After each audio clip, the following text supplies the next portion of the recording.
पंचमी। कौन सी तिथि? पंचमी। चाहे वो शुक्ल पक्ष की हो, चाहे वो कृष्ण पक्ष की। शिव महापुराण की कथा कहती है, आपको सुख अनुभव हो जाए। जिंदगी में कभी संपदा कम नहीं हो सकती, संपदा बढ़ती चली जाती है। संपदा घट नहीं सकती, बढ़ेगी और घटेगी, कष्ट नहीं आ सकता, रोग बीमारी कभी नहीं आ सकती। आपके लिए तो लाभदायक है, समझ लो। कथा खासकर कहता है कि जिसके घर में संपदा की कमी हो, पैसा आ ही नहीं रहा हो, सब उलझ गया हो, बहुत टेंशन चल रहा हो, पंचमी तिथि के दिन गन्ने का रस, गन्ने का रस तो एक का रस, गन्ने का रस तुलसी जी के क्यारे में हाथ में लेकर 7 बार अपना नाम और गोत्र बोलकर छोड़ दो। जिंदगी में 3 साल में तब करोड़पति बनकर बैठ जाओगे। अभी लक्ष्मी की कमी नहीं आ सकती। तैयारी में बैठे रहोगे कि फिर पंचमी तिथि आ। 3 मंत्रों का स्मरण शिव महापुराण में कहा गया। पहला ओम नमः शिवाय, दूसरा मार्कंड जी के पुत्र मार्कंडेय, मार्कंड के पुत्र मार्कंडेय, मार्कंडेय जी की उम्र थी मात्र 12 वर्ष जीवित रहने की, पर पिताजी ने कह दिया था कि तू शंकर का भजन कर, तू शिव का स्मरण कर। अगर तूने शंकर का भजन करा तो ये पक्का है कि अकाल मृत्यु वो मरे जो काम करे चंडाल का, काल उसका क्या बिगाड़े जो भक्त हो महाकाल का। काल का हरण करने वाला एक ही हो सकता है, वो महाकाल हो सकता है, उसके सिवा कोई नहीं। मार्कंडेय जी से कहते हैं 12 वर्ष की है, केवल 12 वर्ष।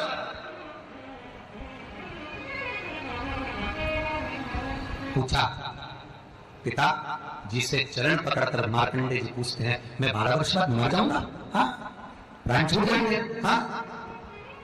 कथा सुनिए कि पिताजी के मुख से कि यमराज आता है, पाड़े पर बैठकर गदा लेकर आता है, बड़ी बड़ी मूंछें हैं, काला स्वरूप है, मुकुट सोने का पहनता है, हीरे का उसमें एक रत्न लगा होता है, गले में भी स्वर्ण, उसमें हीरे जड़े होते हैं, काला विग्रह होता है यमराज का, और वो अपने दूतों के साथ आकर पास डालकर बांध कर ले जाता है। तो उस मार्कंडेय को वो चरित्र याद। आज अंतिम दिन 12 वर्ष की वो घड़ी, वो पल, वो क्षण आ गया जब मार्कंडेय जी के प्राण छूटना है।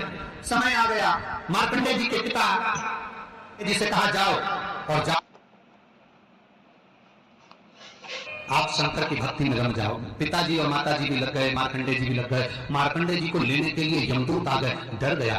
थोड़ी देर बाद यमदूत देखे कि शंकर का मोदन कर रहा है, वापस चले गए। यमराज आ गया, वही पाड़े पर बैठकर, वही भैंसे पर बैठे, वही काला स्वरूप। डर लग गया 12 साल के बच्चे को। उसने शंकर का शिवलिंग पकड़ लिया, गले से लगा लिया, शंभो मुझे डर लग रहा है, शंकर मुझे भय लग रहा है। और तब तेज तेज महामृत्युंजय मंत्र को, वैदिक मंत्र को पुकारना प्रारंभ करा। जब 33 अक्षर के उस महामृत्युंजय मंत्र को पुकारा, शंकर सामने खड़ा हो गया, यमराज पीछे हट गया कि ये अब मेरा है, इसको तू नहीं मार सकता।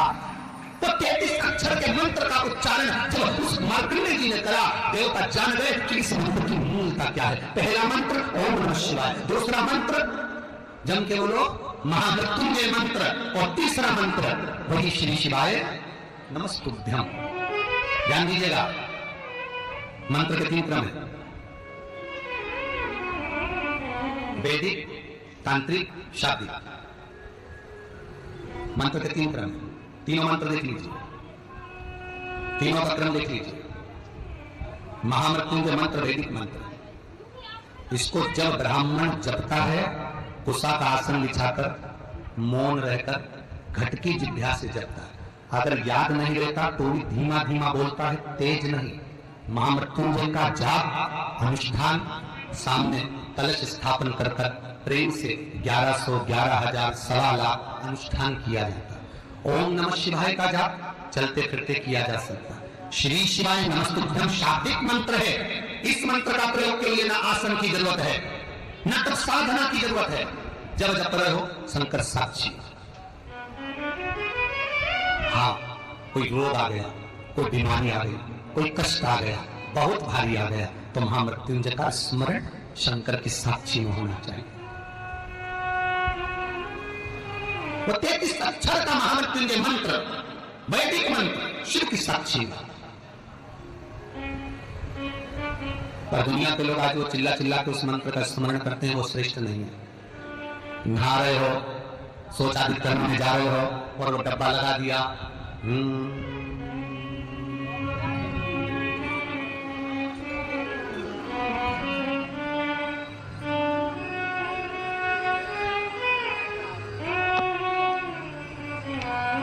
मंत्र चल रहा है, आप मन से बोलिए, बोलना आवाज नहीं आना चाहिए। आज भी स्कंद पुराण कहती है कि भगवान शंकर ने अन्नपूर्णा के दरवाजे पर पहुंचकर जब काशी में भिक्षा मांगी थी तो अन्नपूर्णा ने कहा था, हे शंकर, मैं उस गरीब से गरीब व्यक्ति का भी भंडार रख रखूंगी, बस एक गलती नहीं होना चाहिए कि जहाँ भोजन बने उस स्थान पर बैठकर, उस स्थान पर खड़े होकर भोजन बनाते समय उस भंडार गृह में जूता नहीं होना चाहिए। तो तुम्हें भर दूंगी भंडार। जिस प्लेटफॉर्म पर खड़े होकर माता भोजन बनाती, सब्जी बनाती, वहीं पे हाथ में लेकर चख लेती। वहीं हरिओ जगदम्बा, विचार तो करो।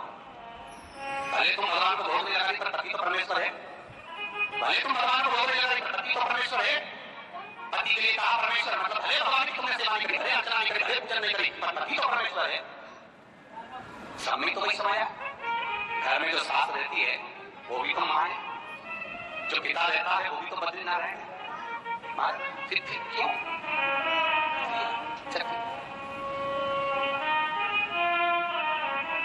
तुम चक चक कर भी बनाना तो भी तुम्हारे घर में स्वाद नहीं रहेगा। और जिस मंदिर में, आश्रम में, भंडारे में जब तक भगवान का भोग नहीं लगता तब तक चखा नहीं जाता, चाहे नमक डला ना डला, मिर्ची डली ना डली, शक्कर डली ना डली, भंडारे के भोजन में जो मिला दिया, आखिरी में फिर भगवान ने अगर पा लिया तब चखा गया कि अब भोजन में स्वाद है कि नहीं है। तो कभी अन्नकूट की जो सामग्री बनती है, सब्जी बनती है, राम भाजी बनती है, राम भाजा बनता है, मिक्स वेज सब्जी बनती है, भगवान के भंडारे की कद्दू की सब्जी बनती है, उसमें आप भले मिर्ची न डाली, नमक न डाला, फिर भी घर में एक पूरी खाते हो, वहां 4 मिनट का क्या हो?